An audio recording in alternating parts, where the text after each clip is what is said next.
Hey YouTube, it's the Olivewood Piper here again. Another hot day here in Florida, and I'm smoking one of my homemade olivewood pipes with a little classic burley cake in it. Today I wanted to tell you a little story, probably the final one, about my friend Richie, and the name of it is Richie Does It Again.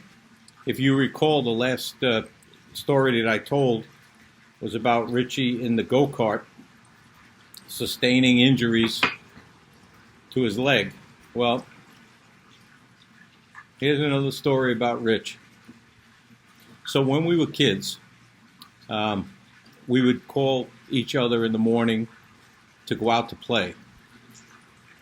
And either I would call Rich or Rich would call another friend of ours, and then we would get together and decide what we were going to do for the day. Well, anyway, on this particular day,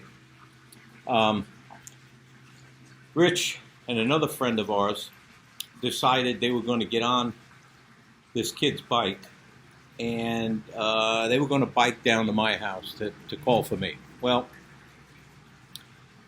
what I found out later on was that Rich was on the handlebars of this kid's bike. And by the way, this kid had a Schwinn. Now, when I was a kid, a Schwinn was the thing to get. I mean, if you had a Schwinn, you were it. I didn't have a Schwinn. I had a bike called a Roll Fast, whatever the hell that was. But you know what, is what my parents could afford at the time. This kid that had the Schwinn, you know, there's always a kid in the crowd that gets the best of everything. He was an only child, and his father had a pretty good job. So he always had the best jeans, the best sneakers, the best bike, the best of everything, whatever. So anyway, he and Rich are coming down the street. And if you looked at the photo of Rich and I earlier in the beginning of the video, you would notice that Rich was a little bit of buxom and wasn't exactly extremely agile. So this kid's riding Rich on the handlebars, if you can imagine that. Well, they crash.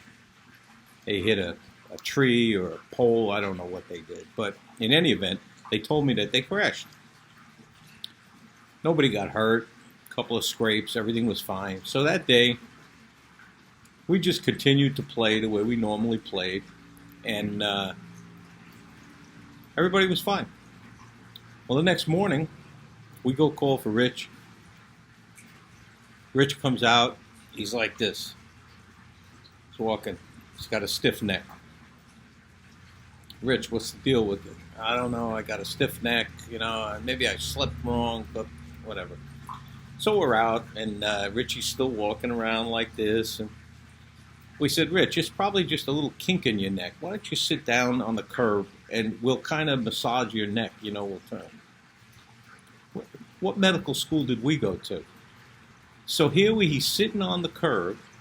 We get on both sides of him, and we're yanking his head back and forth to loosen his neck. What a bunch of idiots. You know, nobody said we were the sharpest knives in the drawer, but anyway. And he's yelling, ow, ooh, ow, screaming, you know, and we figured, nah, he's fine. Well, next day, we go to call for Rich. Richie's not here, his grandmother says. Oh, where is he? He's in the hospital. Oh, that didn't sound good. We come to find out Rich was taken to the hospital. He was then put in traction to fix the problem that he had in his neck and spine that was caused by the fall on the bike, and obviously was enhanced by our medical treatment that we attempted to give. So anyway, Rich spends a day or two in the hospital, and we find out he's coming home. So naturally, we want to see him. So we call and said, Rich is home. Yeah, you can come and see him. We go in there. Richie's in a body cast from his waist to here. The top of the cast looked like a funnel around his head. He obviously had his arms free, but he was in entire plaster cast. And he's just like, I'm itchy, I'm this, I'm that. He was miserable. So his mom asked us, would you guys like to stay for dinner? And we used to do that a lot. My friends would have dinner at my house. I would have dinner at their house. That's just the way it was when we were kids. So sure, I let my parents know I'm staying at Rich's house for dinner. We're all sitting around the table, and I forget what his mom made, but I know one thing, there were boiled potatoes on the table. So we all take our food, and we're talking, and next thing I hear, ooh, ooh, ah, ooh. Richie dropped a boiled potato down the cast. So now he's running around screaming and yelling because this thing is burning him.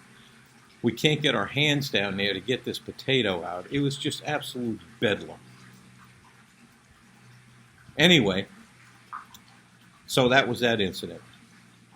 Then one day we go to call for Rich. He's not here. Where is he? He's back in the hospital. What happened? Well, Rich decided he was going to take a bath.